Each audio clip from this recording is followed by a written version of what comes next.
Fumer ou conduire, il faut choisir. C'est un titre accrocheur, je vous l'accorde, qui va me permettre de vous parler notamment de neuroassociation dans un contexte donc de fumeur ou de sevrage tabagique. Bonjour à toutes et à tous, bienvenue dans cette vidéo. Je commence par me présenter, je suis David Vigneron, je suis formateur en hypnose clinique, formateur en EFT et j'ai conceptualisé la méthode ATN arrêttabac.net. Je suis par ailleurs infirmier diplômé d'État. Je vais évoquer avec vous dans cette vidéo des trucs et astuces pour compenser le geste afin que l'ex-fumeur, on va parler d'ex-fumeur, reste totalement, définitivement non-fumeur. Parce qu'évidemment, quand on veut arrêter de fumer, eh bien le but, c'est de rester complètement, totalement, définitivement non-fumeur ou non-fumeuse à vie. Donc il y a une histoire de gestuelle.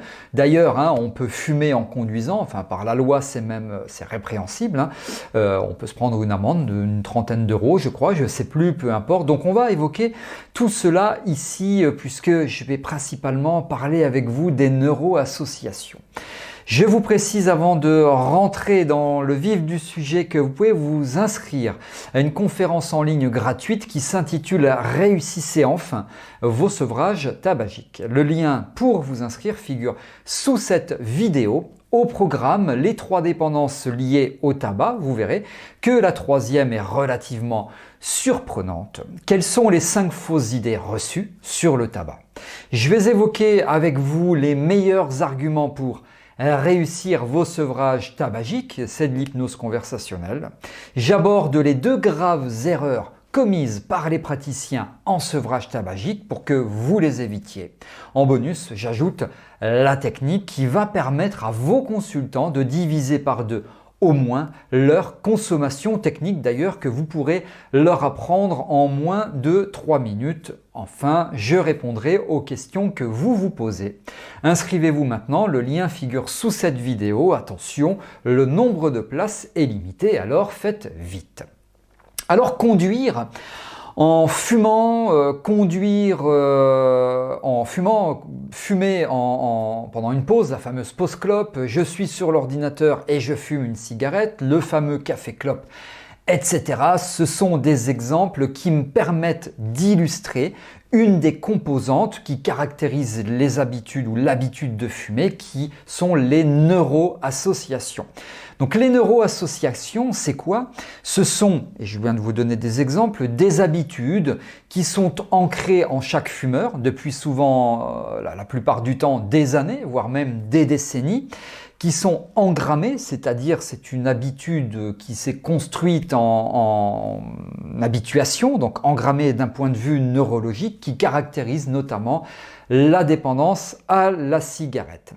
Et donc, en plus de ces neuroassociations, café clope, pause clope, poker sur l'ordinateur, clope, conduite clope, etc., vous avez en plus de cela la gestuelle.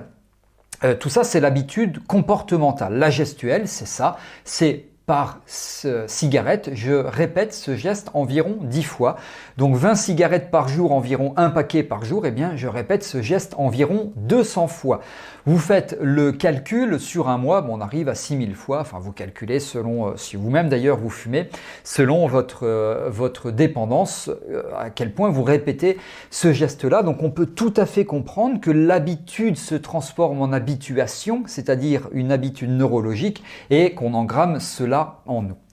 Alors le but c'est de vraiment bien comprendre la mécanique si je peux dire, pour réparer le moteur le mieux possible. Alors pardon, là j'utilise plutôt une analogie de mécanicien, mais vous avez, qu'un mécanicien pourrait utiliser. Donc vous avez bien compris que ces neuroassociations, donc les habitudes, café clope, pause clope, etc. et la gestuelle, c'est quelque chose de très compliqué, de très ancré dans chaque fumeur. Et donc, si vous enlevez la clope à quelqu'un qui a l'habitude de faire tout ça depuis des années, des dizaines d'années, vous enlevez vraiment une habitude pour le coup et donc il risque de s'ennuyer.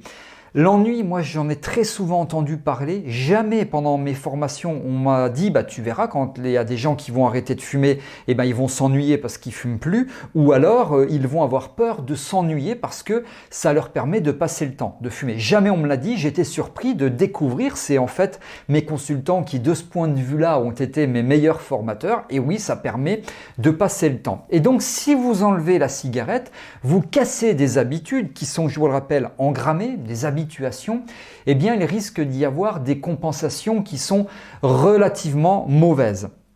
Par exemple, la personne va manger plus que de raison, plus que d'habitude. Alors c'est d'ailleurs souvent la raison pour laquelle elle prend du poids.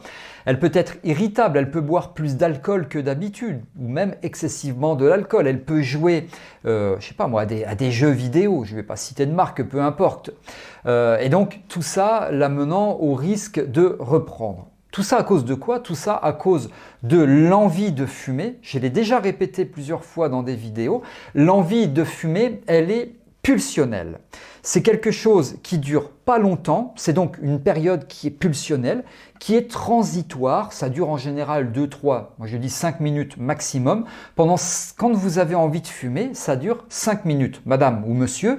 Donc pendant ces 5 minutes-là, il va falloir faire quelque chose pour compenser intelligemment, pas compenser d'une façon nocive. Il faut compenser d'une façon la plus saine possible. Et donc vous, praticiens en hypnose, praticiens en sophrologie, relaxologie, enfin en sevrage tabagique, eh bien c'est à vous de proposer à vos consultants quelque chose qui va leur permettre de compenser d'une façon tout à fait saine. Moi, j'utilise une technique que j'ancre, donc j'utilise un ancrage pour donc les habituer à cette technique qui, pour les habituer au substitut de remplacement, si vous voulez. Ce que je leur donne pour remplacer, c'est quelque chose de tout à fait sain. Et donc, pour que ce soit très efficace et ancré en eux, j'utilise la technique PNL ou hypnose que vous connaissez probablement, qui s'appelle l'ancrage. Et puis, puisque le titre de ma vidéo c'est fumer ou conduire, il faut choisir, eh bien ça veut dire aussi que quelque chose de très simple, je leur dis voilà, madame, vous avez le permis de conduire? Oui, j'ai le permis de conduire. Très bien. Vous avez donc le permis de conduire. Est-ce que vous fumez quand vous conduisez? Oui, c'est pas bien. Dans ma voiture, ça pue la clope, le tabac, tout ça, etc. Très bien. Donc maintenant, quand vous allez conduire, vous mettez les cigarettes derrière ou dans le coffre. Si c'est dans le sac à main, vous mettez derrière avec le briquet. Comme ça, vous ne fumez plus.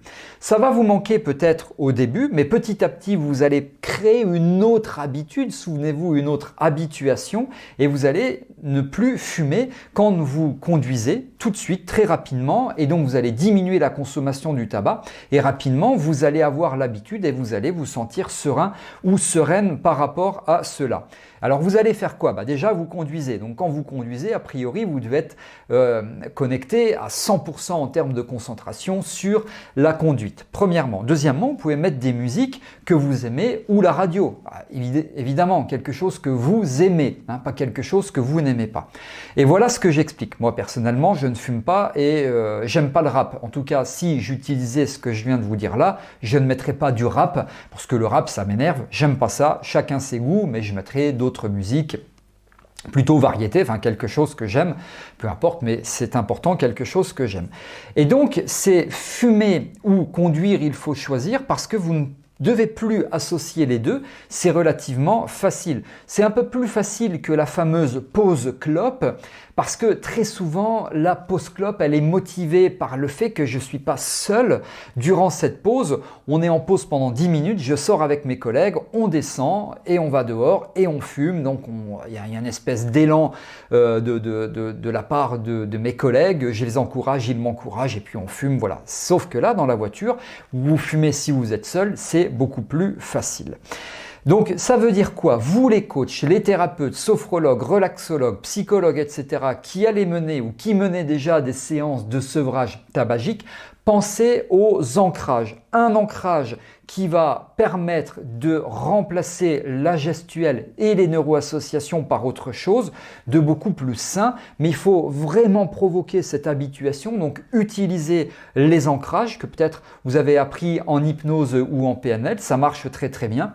Je trouve que globalement c'est relativement trop peu utilisé, c'est bien dommage, hein. Mais voilà, utiliser les ancrages, moi je trouve que c'est quelque chose qui marche très très bien. Et vous voyez, j'évoquais cette analogie qu'un mécanicien aurait pu utiliser. Vous devez bien comprendre la mécanique, vous praticien en sevrage tabagique, pour réparer correctement le consultant, si je peux dire, hein. Donc bien comprendre les neuroassociations, ça fait partie d'une habitude comportementale. On a les neuroassociations d'une part et donc d'autre part, on a la fameuse gestuelle. Donc que ce soit en termes de neuroassociation ou en termes de gestuelle, vous devez remplacer tout ça, vous devez proposer un remplacement sain à votre consultant et donc vous devez lui ancrer tout cela. Voilà ce que je souhaitais vous expliquer ici. Abonnez-vous à ma chaîne YouTube en cliquant sur le bouton s'abonner, activez la cloche de notification. Si mon contenu vous a plu, vous pouvez liker en cliquant sur le petit pouce bleu. Et si vous avez des commentaires, des remarques, des suggestions ou des questions, vous m'en faites part. C'est sous cette vidéo, dans la partie prévue à cet effet. C'est moi qui réponds aux questions sans aucun intermédiaire. Je vous remercie de m'avoir écouté. Je vous retrouve avec un immense plaisir dans de prochaines vidéos. À très bientôt.